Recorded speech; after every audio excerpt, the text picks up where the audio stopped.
This episode of the podcast, I sat down with my friend Jeff, who I've trained with for a very long time, but I haven't had the opportunity to sit down and have a very long conversation with him. You know, sometimes at the gym, you kind of just say, hey man, what's up? How's it going? What's going on with family life?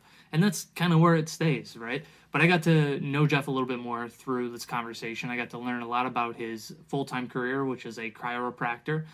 We kind of dove into a little bit of why he got into it and his passion for it. And speaking of passions, we touch base on Jiu Jitsu, of course, because what would a Jiu Jitsu guest be without talking about a little bit of Brazilian Jiu Jitsu? So I hope you like this podcast with my friend Jeff Standish.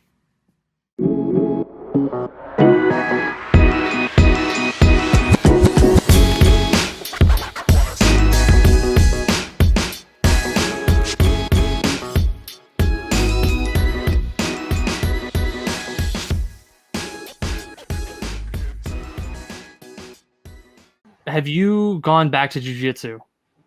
I have. What? I've been training live contact for about a month once my wife and I got cleared for vaccines and all that there. So How did your body respond, and like you didn't train at all through COVID, right? I was training on the dummies for a little bit, but not nearly as often as I would when I do full contact and all that. So Yeah. It's a lot different, isn't it?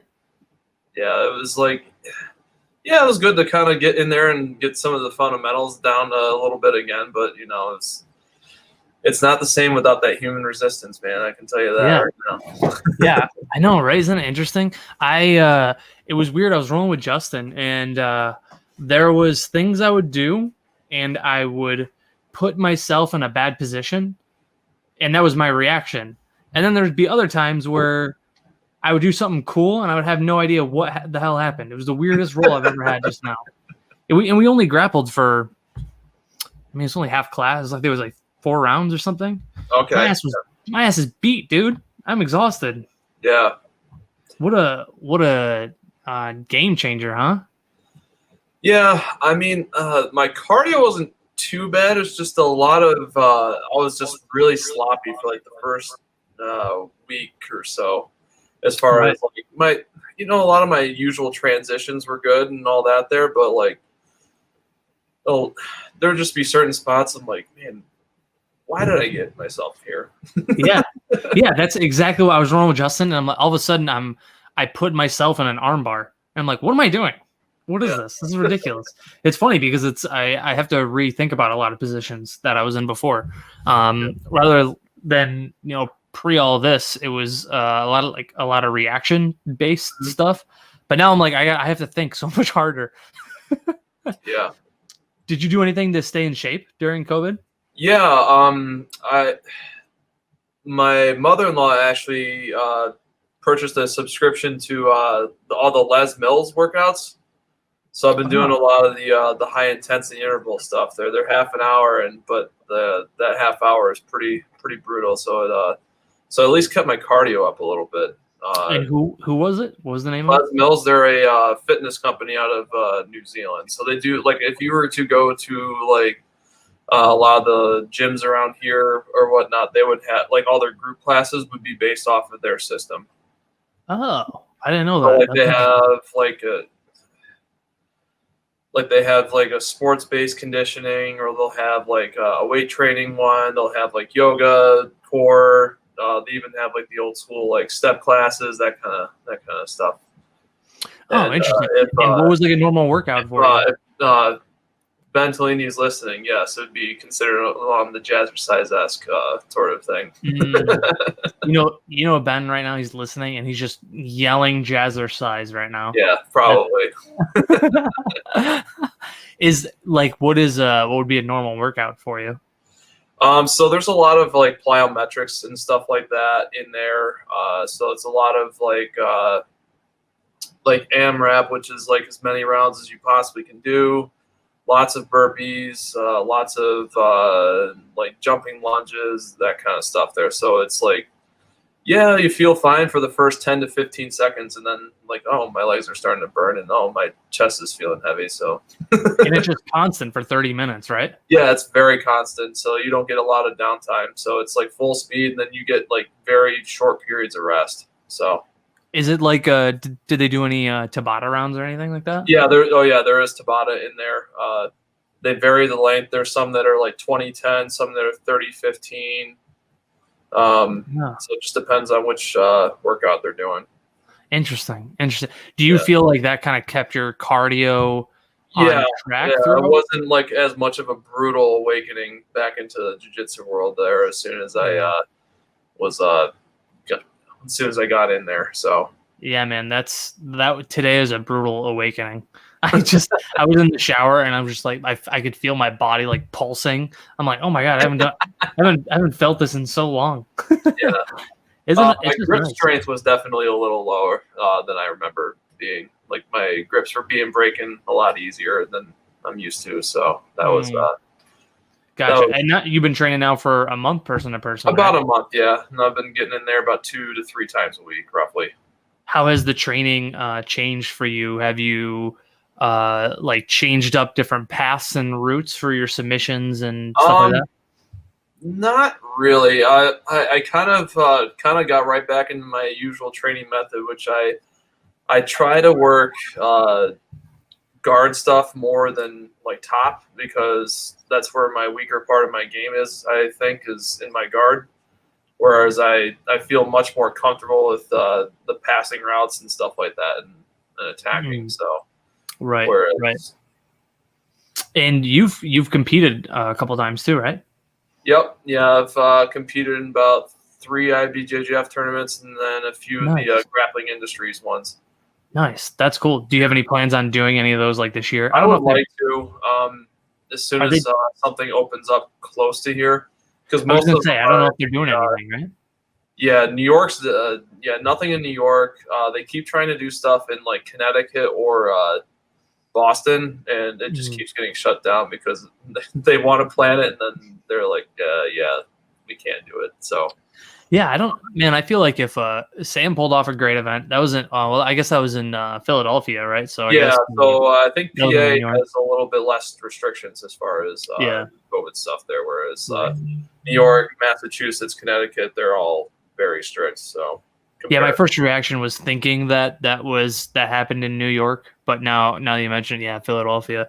But I was just about to say, if he could pull off an event in Philadelphia, then he could definitely pull off an event in Syracuse, just if New York can get their shit together. Yeah, right? mm-hmm. I mean, absolutely. That's wishful thinking, right? Yeah. This right now, I know the closest one is there might be some in Philadelphia, and then there's also a couple in the summer in July. But I don't know if those will happen. So, gotcha. And how long have you been training? I've been training jiu-jitsu about 7 years, and then I did high school and college wrestling before that. So, oh, dude, that's why you're a good scrambler. Yeah, you got that wrestling in you. Yeah, like I can close those spots real quick if I need to. Right, dude. That's not. What made you want to start doing jiu-jitsu? So I was coaching wrestling at the time, or a couple years prior, and I still loved the element of grappling and wrestling and all that there, but I didn't want to do it at a super high competitive weight where that was like the only thing that I concentrated on. But eventually I got, and when I did start jiu-jitsu, I definitely started wanting to competing again. So but I'm a lot more leisurely about it, as opposed to like I'm not in a competition season where I'm like constantly competing, like where some of the other athletes are doing. Oh, gotcha. What do you think was your biggest takeaway from wrestling that you've used in jiu-jitsu? Just knowing how to apply top pressure was one of the big things that it was easy to translate to. So like knowing how to use that hip pressure, and then passing came very natural, just because with knowing how to use top pressure in general. Right. But but with wrestling does have its negatives there. It would get me into a lot of bad spots, especially with much more experienced guys there, and I would get caught in submissions, especially guillotines, because I'm sticking my head out a lot, especially in those first 6 months there. Mm-hmm. So, I mean, it's only natural, right? I mean, that comes from what I've been trained to do my entire life. So, yeah, right. That must be kind of a hard habit to break. Do you still catch yourself doing it sometimes?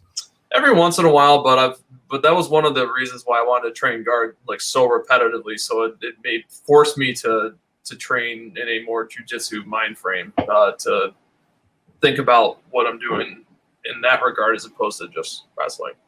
Oh, gotcha.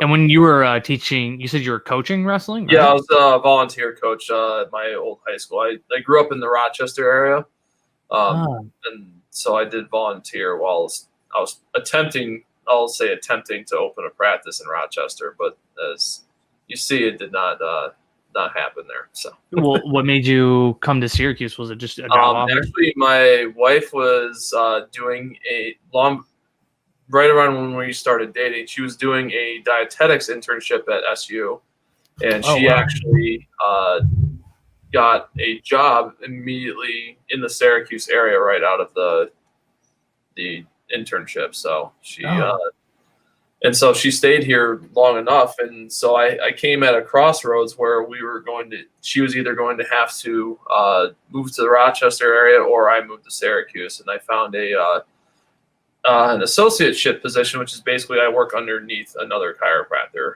and within a year and a half, we came to a purchase agreement, and then he moved out of the area. So it worked out very well for me.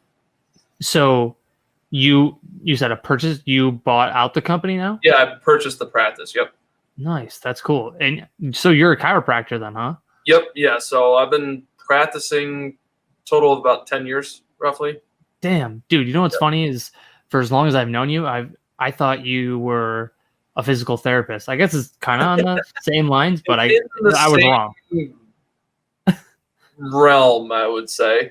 Yeah, I guess same realm. But shame on me for being friends with you for so long and not even knowing exactly what you do. That's shame on me. It's all good, man. No, but the main difference with chiropractic versus a physical therapist is that physical therapists are very focused on strengthening the injury and the area around an injury, whereas chiropractors are going to be much more focused on the alignment of the skeleton and the spine, to help to have the nervous system kind of help heal the body itself there. Whereas, and I'm not saying that either one path is more right than the other. They're just different approaches, really. Right. And you've been doing that for 10 years, huh? 10 years, yep. What was the initial attraction to becoming So a chiropractor? I actually started getting back pain when I was wrestling in high school. Some like upper and middle back pain. So bringing it back full circle. Yeah. Didn't know I was getting into this conversation so quickly, but I was about a freshman in high school, and I started getting back pain. So I saw my dad's chiropractor at the time, and a light bulb kind of clicked, and because I knew I wanted to be in healthcare, but I wasn't sure which avenue yet, and that was all I needed was that little light bulb there, and so I haven't turned my back on it since. So. Interesting. And you did it when you were in Rochester, right? Yep. Wow, that's cool. Did you? So for like schooling for chiropractor, what's involved in that? Do you have to like shadow somebody for a certain amount of time, or? So like a residency, you mean? Yeah, I think so. Or like, how would you, if somebody wanted to get into becoming a chiropractor, what would be the initial start to have like classes? You generally should be shadowing someone to see what they're practicing like, just so you can kind of get an idea of how the practice operates and that kind of thing there. But I don't know. It's been so long since I applied to chiropractic school that I can't really remember. But right. But as far as education, when I was matriculating, a bachelor's degree wasn't required, but as long as all the prerequisites were in place, like general chemistry, organic chemistry, biology, physics, all that kind of stuff there. Very science heavy. Oh yeah, that's very science heavy, and that's honestly like your first year in chiropractic school is getting all your academic stuff there, so you can take your pretty much your first part of the board exams, which is that's all didactic, anatomy, physiology, pathology, microbiology, all that kind of stuff there, which is pretty much the same as what a medical doctor would do if they're doing their part 1 boards. Oh, gotcha. See, when I was talking to Jamie, he's a masseuse, and theirs is like you have a little bit of schooling, and then you have a lot of job shadowing. Is that also a big part of getting in your endpoint when you're in chiropractic school? You do have to go through clinical rotations and all that. There, you have to do that for at least a year, where you have to have so many adjustments per trimester in order to move on to the next one, and have so many what are called complex cases, or there's a couple other things that you have to have in order to pass through. Gotcha. But usually because most of your adjustments are in about because the schooling process with the school I went to New York Chiropractic in Seneca Falls, and they had 3 satellite clinics at the time, which was one in Buffalo, which is the one I went to, the one right in the campus in Seneca Falls, and they had one in Long Island. So I had gone to the Buffalo clinic, and most of mine were in the total amount of trimesters is 10 now, and so your 8th, 9th, and 10th is all in the outpatient clinic, and so the 8th and 9th are used where you rack up most of them, and then 10th is kind of like shadowing people then, right? Sort of, but you're actually treating patients in the clinic too, because you're getting so much adjusting experience on like your classmates, and being able to find how the spine's misaligned and actually adjusting it for practice long before you actually do it on a person in a clinic. So what was it like that first day when they kind of do that? That was they pulled a leash off and they were like, all right, Jeff, diagnose what's going on. Yeah, it was definitely different. Did I just lose you? No, you good? Oh, there was some like thing that popped up on my browser there. So where was I? So the first time I actually had to adjust somebody, that was it was definitely, I was very gun shy at first. Yeah. Now that I've had to have been, I can only imagine. You probably were like, I don't know if I'm ready yet. Yeah. Now that I've done it tens of hundreds of thousands of times, probably getting close to 1 million times to do it in the course of a week or the course of my career. It's second nature at this point to know how, and it's just more precise as far as how much pre-tension you need to move a segment there. Because a lot of people look at that, they've never been to a chiropractor before, especially with like a neck adjustment. They look at it kind of like how like Steven Seagal or like Jean-Claude Van Damme look at it.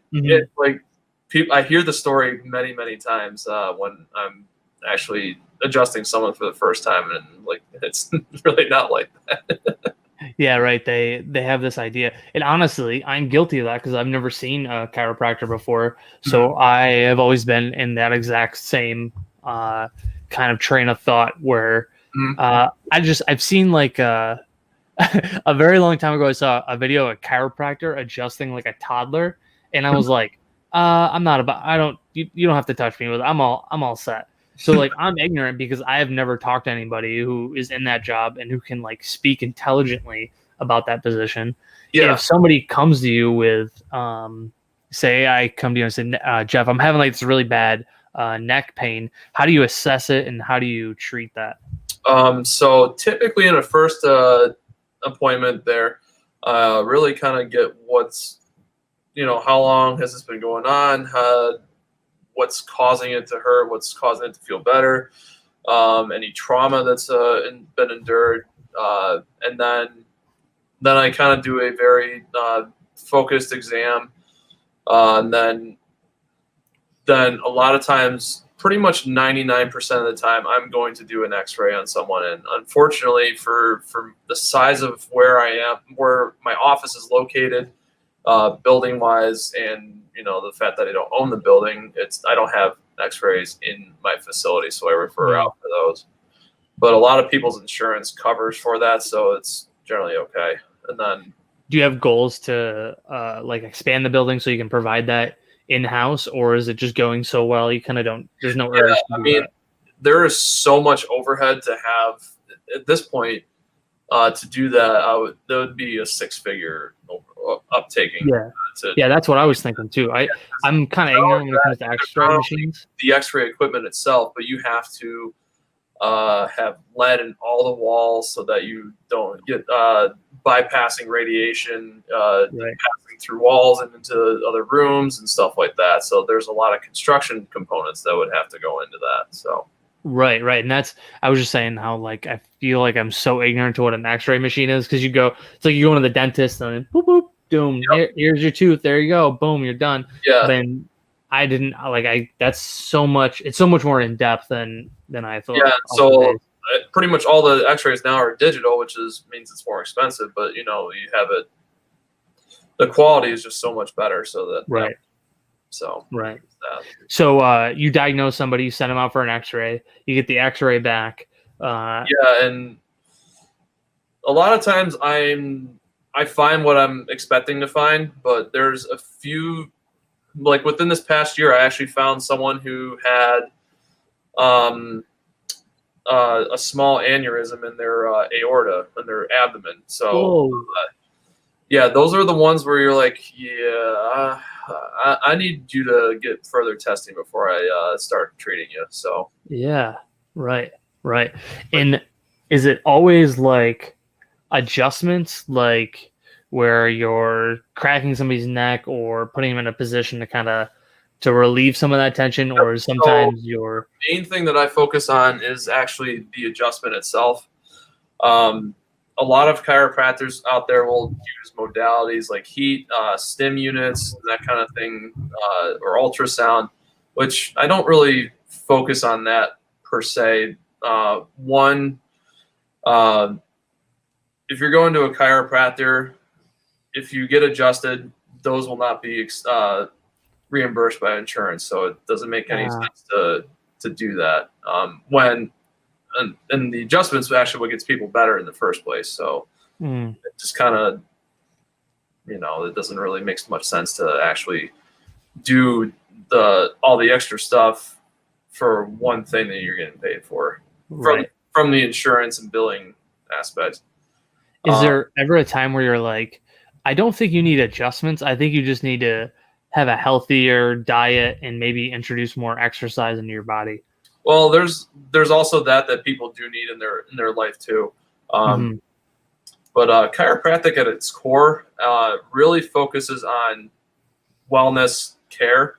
So I do see people that are actually not in pain that come in and get adjusted on a routine basis to keep them healthy. And so it's a lot of preventative measures that are associated with chiropractic care. That was gonna be my next question. Was if it was a lot of times do you see it being like a one and done? You do a couple things to my neck and back, or is it not at my discretion? What is that? So if it is one and done, it's not based off my decision. It's the patient. Gotcha. And a lot of what I focus on as a practice is not just adjusting segments and that kind of thing, which is what all chiropractors do to an extent. But what I focus on is actually doing what's called curve restructuring or curve remodeling, whatever you want to call it. There's certain techniques that are out there that one of them is called chiropractic biophysics, where they take x-rays to focus on how the spine changes as far as curves and stuff like that. But I mean, I don't follow that to a T per se, but there is. So one of the things I am actually looking for is what their alignment of the curves are like. What's the spacing in the disc look like? And so that determines not just what they're going through, but also their their age, their what their spine looks like on the inside. That also determines what kind of care they're going to be getting. Gotcha. And are these people coming to see you like week after week, or is it more month after month? Maybe it varies. So I see people as often as 3 times a week, and then I see people as little as once every 6 weeks. So it really varies on the patient and what their needs are and and also their wants too. Because I will definitely say that no matter what, healthcare is always the patient's decision. I will definitely say that. I'm not going to force a patient into making a decision they don't want to make, but I will provide my recommendations as far as what I think is going to be best for them. So there is that also to kind of take in consideration. Right. And how many people work with you at your? So I'm the only chiropractor, and then I have one office assistant, kind of doing all the clerical stuff to kind of help keep the practice flowing from as far as the day-to-day operations is concerned. Are you like booked on clients? Like are you like at max capacity? Or are you always I'm always accepting new patients. It's just the problem is that I can only do so many at once, but I'm always looking to grow for sure. Gotcha. Would you ever consider hiring another chiropractor onto your? Yeah, eventually, probably closer towards retirement. So, not at this point though. Yeah, if the two of you works together, great. If it's not broke, don't fix it, right? Yeah, I mean, at this point, it's working for me. So, and besides that, I'm not so busy that I would actually need another chiropractor to be in there with me.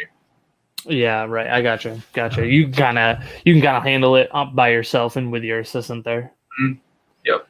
Earlier, you had said it was important for somebody to shadow a chiropractor to see what their business is like and how they handle clients. You kind of want to know what you're getting into before you actually start paying money to go to a school and actually learning about it, and actually instead of just like, oh, this looks kind of cool, and then. And that turns out not to be. Yeah. Well, I was going to ask if is some chiropractors like handle business different in a sense where they'll adjust you and then they'll also burn sage and get rid of the toxins out of your body, or is it always like chiropractors there to do your adjustments? They look at your spine, they look at your neck. There are some chiropractors that are a little they're a little out there. I mean, in a sense, every chiropractor is holistic because we're focusing on the entire body as a whole. But yeah, and you're also not giving medications, right? So our scope of practice does not allow us to prescribe medications. Yeah. One of the main reasons is, we don't have as much pharmacology education in that, which we probably could prescribe it if we really wanted to from an education standpoint. We don't have as much as a medical doctor, but the main reason is we're focusing on having the body heal itself through the nervous system. And so when the spine gets out of alignment, it's altering the information that's going from peripheral nervous system to central nervous system. So a lot of times what people don't realize is that it's actually affecting your organs and stuff like that too. So it's not just pain. Pain is, very small fraction of your entire nervous system. So interesting. So a spine, or maybe I misinterpreted, right? But like maybe like a spine and neck injury could be affecting like your lungs or your kidneys or something. So it depends on where in the spine in the nervous system it's being compromised. That's cool. Typically towards the top of the spine, it's going to affect stuff in the like the neck, the thyroid, upper chest, like maybe perhaps in the mediastinum a little bit, and as you get into the thoracic spine, it's definitely more like lungs, heart. As you get lower in the thoracic spine, it starts to get into your upper GI, like stomach, intestines, and then lower GI, and then lower GI is going to be more like. So you can kind of see, just how the path of the body and how it works from very vital things that are at the top, and then as it goes into like breathing, heart, and all that there. So just think of like the very top of the nervous system is focusing on stuff that's towards the top of the body, and then the nerves towards the bottom of the spine are going to be focusing stuff on more of the bottom. Gotcha. That makes sense. Dude, it's like, it seems like chiropractor is like almost like this nice mix of holistic healing and scientific Yeah, ways so of healing. as much as people want to discredit us as far as our education is actually a doctorate program, um, and so we are allowed to diagnose things. And a lot of what we have in our program, I remember taking a course on just general diagnosis, which there's a lot of ominous signs that, like, oh, that sounds, because people tell you about stuff that is not related to their care, but it sounds like, but it's involving their health. And also, especially like autoimmune disorders, because they do affect the spine and the nervous system. So a lot Which autoimmune disorders of lupus is a very common one. affects the spine, huh? Wow. Yeah, because a lot of people have joint pain associated with it. Oh, yeah, that makes sense. Also, rheumatoid arthritis is considered to be autoimmune because it's basically the immune system attacking the joints, and that's what causes all the joint inflammation and all that there. Oh, shit. There's a couple other ones. I see, like ankylosing spondylitis, which is basically it's kind of like an autoimmune disorder that actually tries to prematurely, I guess that's the best way to describe it, prematurely try to fuse all your joints together. So people are generally very stiff with that type of condition. So what's like the most common condition you see? I'm sorry, what was that? What's like the most common condition you see when people come in to see you? Back pain is obviously the most common thing that I see. And I see, neck pain, sciatica, headaches is actually a very common one that I see because a lot of headaches do generate from the spine. Oh shit! Yes, especially the neck. So, and even sometimes most people say, "Oh, it's my migraines," but they actually have a central core at the cervical spine. So, whoa! I didn't even think of if you have a lot of headaches, maybe your spine is all whacked up. Yep, and a lot of people notice that with that, like sinus and allergy issues that they have can be associated with that. And then kind of to connect you to an earlier point that you talked about with chiropractor adjusting a toddler, is there's a lot of issues that chiropractic care can solve with children. Ear infections is one of the big ones that they whoa, shit! Ear infections? Mark, to kind of drive home because the C4 nerve actually does control how open and close the eustachian tube that connects your inner ear to your pharynx there. And if that constricts, then obviously that fluid is going to build up inside your ear, and then you're going to have an ear infection. So adjustments to the neck can actually help relax that eustachian tube and allow it to drain. So interesting. I didn't know that. Yeah, and that's like the most common things kids get sick with, like an ear infection. I had like 20 ear infections when I was a kid. Yeah. So I had the very traditional route when I was a kid. I had the tubes put in my ears and all that there to allow drainage and all that there. So, damn, you even had the tubes put in your ears. Damn, how old were you when they put the tubes in there? I was probably about 6 or 7. Oh God, dude, what was the procedure like? They just literally just insert it into your ear while you're awake? They pretty much cut the tympanic membrane. So you're completely sedated. You're okay. Knocked out. Yeah, you would not be awake for this procedure. Whew.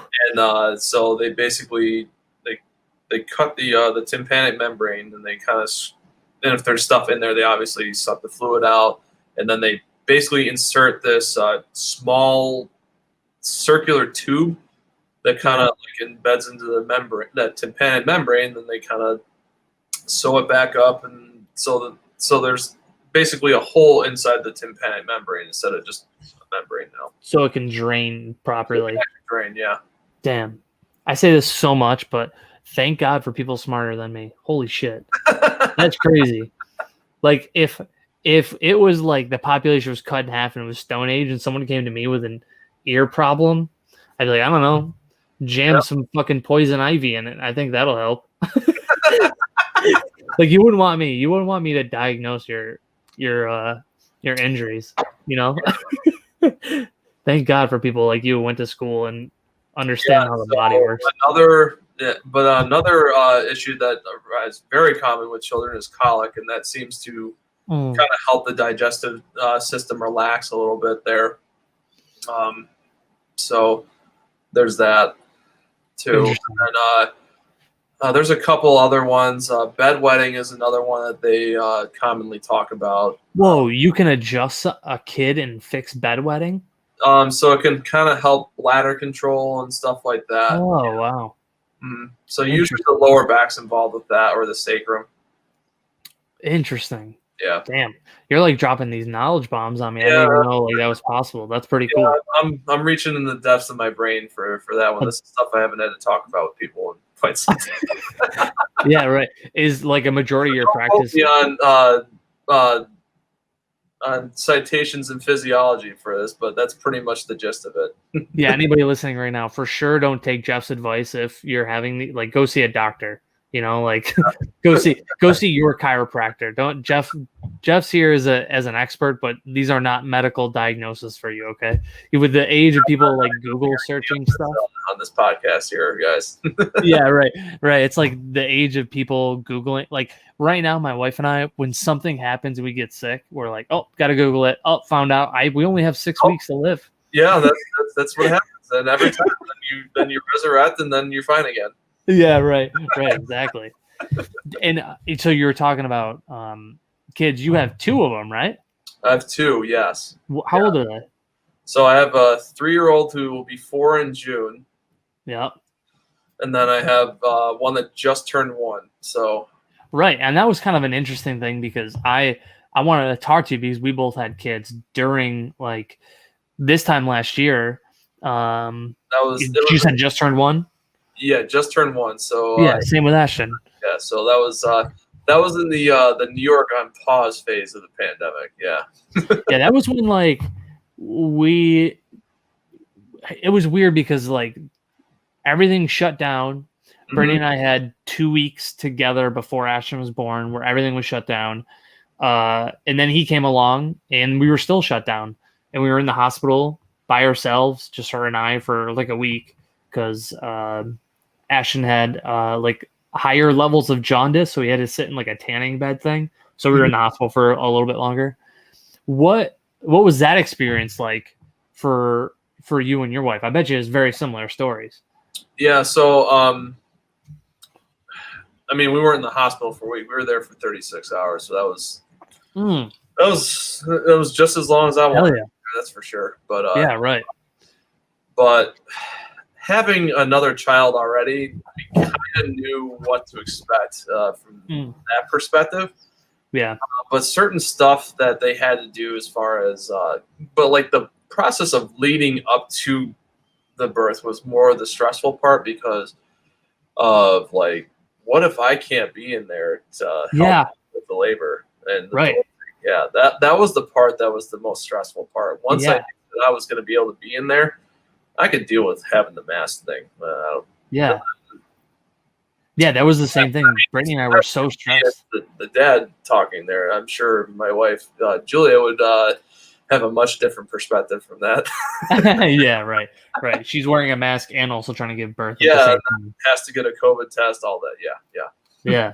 It was because that was I remember just a week before Ashton was born, there was an article that came out that it was either Rochester or Buffalo hospitals weren't allowing the dads in to their rooms, and Brittany was like full on panic mode because she was like, if you can't be there, this is going to be a miserable experience for me. Yeah. Especially for your first child, that would be very miserable. Yeah, right. Right. I even said to Julie, they can take me away in cuss, but I'm going to be there. I don't care. Like, yeah, right. I was right there with you. I was like, there's no way they're not going to let me be there.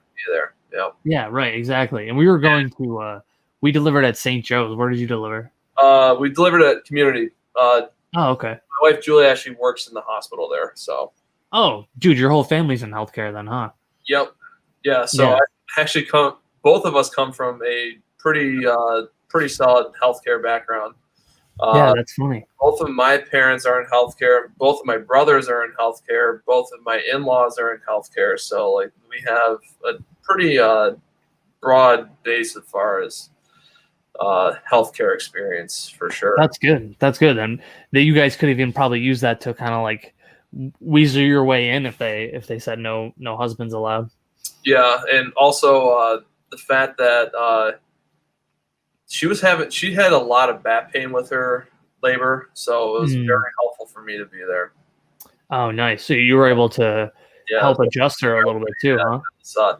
And so while I can't really, while she's in labor, can't really manually adjust her, I have a tool that I can use to kind of help, And it's a tool that I often use on children or very elderly adults there because they're very arthritic and adjusting them manually is not exactly a pleasant experience. So. Kind of sensitive, right? Yeah. So, and a lot of times with that, less is more. So. Yeah. Right.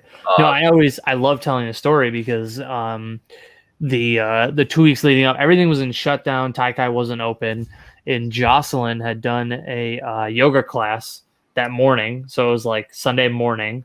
We did yoga, Brittany and I. And then later that night was when she started having contractions, but she didn't know if it was the Braxton Hicks. Yeah, she didn't know if it was that or if it was really labor. Fast forward to the next morning, it was definitely contractions, and we went to the hospital. And you guys probably had the same thing. We pulled up into the parking lot, and the lady's there with like her clipboard, and she's like, "Okay, and what brings you to the hospital today?" And I'm like, "My wife is having a child," and Brittany's like in the passenger seat, like doing her breathing. She's like, "Get me in this fucking hospital." Yeah. The lady was like, "Okay, yep, okay. Temperature is good. Okay, all right. See you later." And it was like the weirdest experience because nobody could be there. We had no visitors. We felt so isolated. We were also there for like almost a week because of his jaundice levels. We had to stay longer than everybody else. Man. Yeah, that's no fun. Well, I mean, what are you gonna do? He sat in the tanning bed and we ate shitty hospital food for a couple days more, Yeah.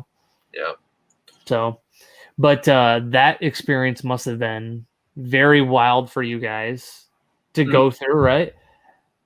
Yeah, and being that my parents still work, and so they were in health. Being that they're in healthcare, especially my mom, The whole family. she does. She doesn't anymore, but at the time she's doing PICC lines, which is basically for like really sick people. So it's an IV that they insert to put directly into your heart. So it's very. So they use that for people who have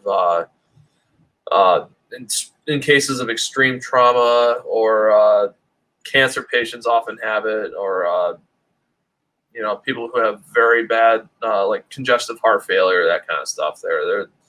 So you're usually pretty sick if you have to have a PICC line. So she's the one that like puts that there. Does it go all the way into the vein? Yeah, so they put it usually.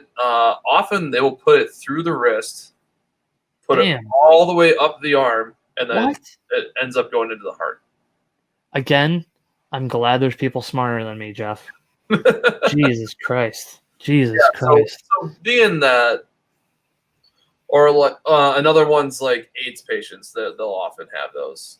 So, so needless to say, she's around sick people. So yeah, right. Concerned, but that was the only thing that we had in order to. And she lives in Rochester, so she had to drive from Rochester in the middle of the night to come because we had to have her take care of our other child. Right. Dude, talk about completely different like childbirthing experiences, right? Yeah. Oh yeah. And so compared to the two, right? Like your first child, for me, was a very powerful moment. And your second child, how were those two different? Obviously minus COVID.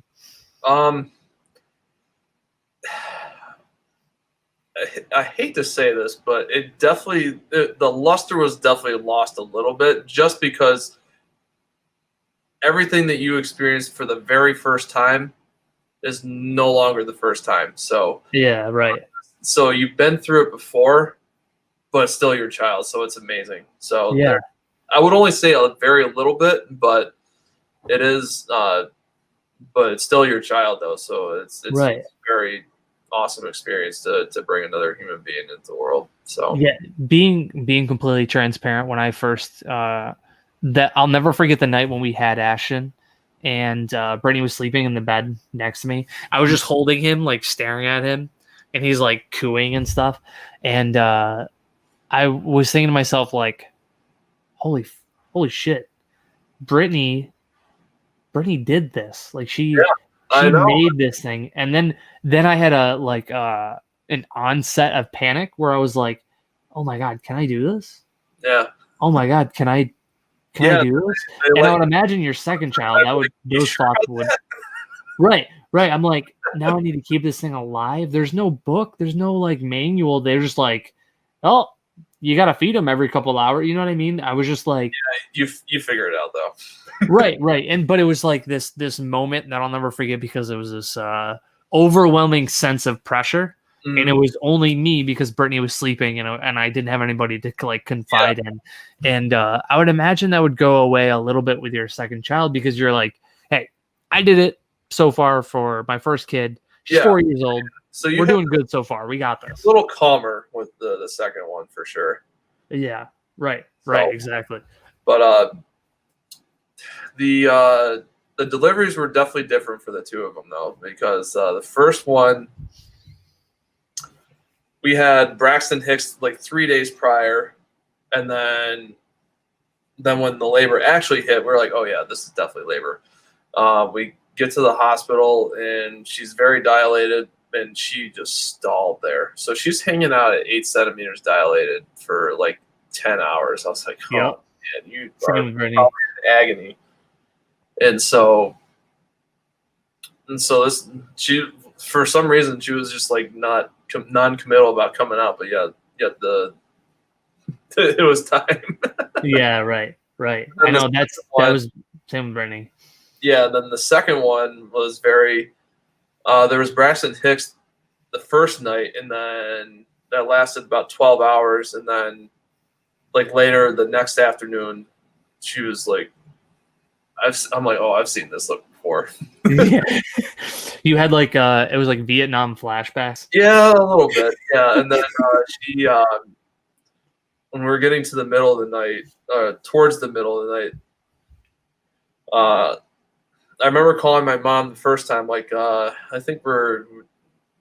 pretty sure she's in labor now, and then it's like, well, I'm gonna hold off for right now, because I don't want you to actually. What if this is a false alarm? An hour Right. later, like, you need to get here. She just threw up, so like she's like, oh yeah, she's Oh yeah. in labor. Oh, she threw up everywhere. Yeah. She's Oh yeah, probably. that's one of the very common side effects of labor is nausea and vomiting. So Mm. that means that pain's pretty intense. So Yeah. Right. Luckily, there we got a half an hour to get our stuff together, and then we're at the hospital, and then 3 hours later she came out. So 3 hour, dude. Nice. That seems yeah, like so, that's yeah, like yeah. The second time prime time. definitely a little, and she was also a week and a half early from her due date, so that was a little bit different too. So Oh, really? yeah, Yeah. Brittany was she was 3 weeks early, and I think also part of the reason that we were there for so long was because she was like in labor for 36 hours. It was like Ashton was just clung to the sides of the walls and did not want to leave. He was like nice and cozy, and luckily Brittany did not throw up, because if I saw her throw up, then I would throw up, and then the doctor would throw up, and then there would just be vomit all over the delivery room. It was not sort of a copycat episode of Family Guy, exactly, dude. 100%. Yeah, 100%. I'm not the best when it comes to throw up.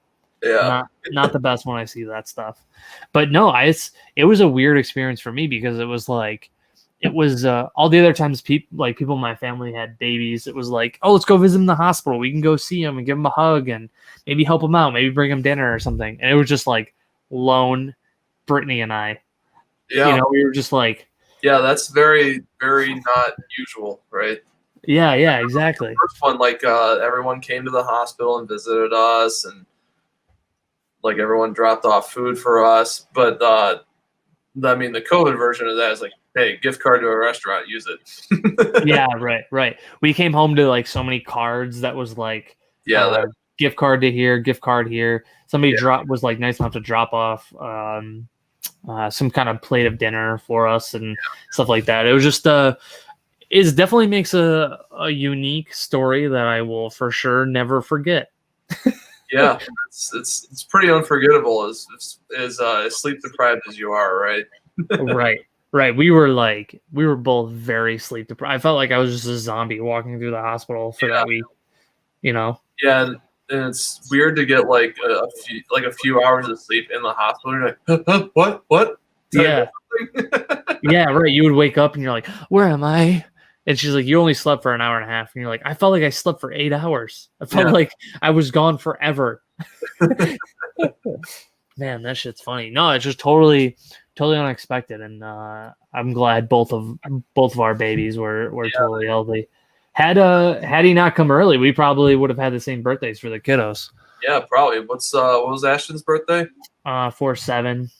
Oh, the 7th. Okay. So they're 2 weeks apart. Yeah. You said 2 weeks. That would have been funny, huh? Yeah. Small world. Yeah, we weren't expecting that. We thought when it all shut down, we were like, cool, 2 weeks. We'll enjoy the time together. And then by the time the kid comes, we'll be all set. We'll be out of this lockdown thing and life will be good. And then fast forward to us like an Easter showing our family him through the window.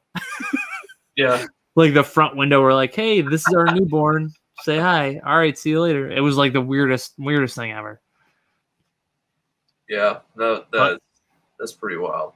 I mean, what are you gonna do? You're just gonna go with the flow, That's kind of the hand we were dealt, so we had to use it, right? Yeah, right. Was there anything that you guys like really had planned from the jump and just kind of were caught off guard, unprepared with stuff? Besides transitioning from 1 to 2 children, no, not really. But was that tough? That's enough of a wrench being thrown into things there, because it's not 1 + 1 = 2. It's 1 + 1 + 5 = 2 somehow. Yeah, right. Yeah, and I feel like as long as you're not outnumbered, right? As long as you're not outnumbered. Yeah. Do you guys think you'll have a third, or you guys think you're good? Oh, hell no, we're done at 2. You're done. You're like, no more. Everyone, and it's funny is that some of my patients are like, you should go for a boy. I'm like, how about no? Yeah, I know, right? Isn't it funny? Dude, my grandmother, Ashton's 1-year birthday, she goes, well, now it's time to have another one. I'm like, Grandma, this kid needs all of our attention. What are we going to do when we have I can't give all of my attention to 2 living things. Yeah, right? Like, if I take my eyes off of Ashton for a minute, his finger is in the outlet. Yeah. Like, he's like licking his finger ready to put it in the outlet. I can't do that with 2 kids. At that age, you need to watch them at all times. Right. It's like, right. Even though we have like this in the kitchen. We have a spot where we put like all his pouched food. He's never seen it. One day I let him walk around in the kitchen. He comes out in the living room. He just has one of the pouches and he's just like giggling and laughing like he's like trying to suck on the pouch to eat it. No, dude, give me that. What are you doing? Like, he just gets into stuff. He's like a dog. The most like the cutest little dog ever. Yeah. That's funny. Dude, this has been a lot of fun, and I'm glad we got to do a podcast together. Absolutely, man. It was a lot of fun. Got to learn about being a chiropractor. Got to learn what it was like for you guys having kids. Seems like it was very similar stories. And got to learn a little bit about your jiu-jitsu. Yeah, absolutely.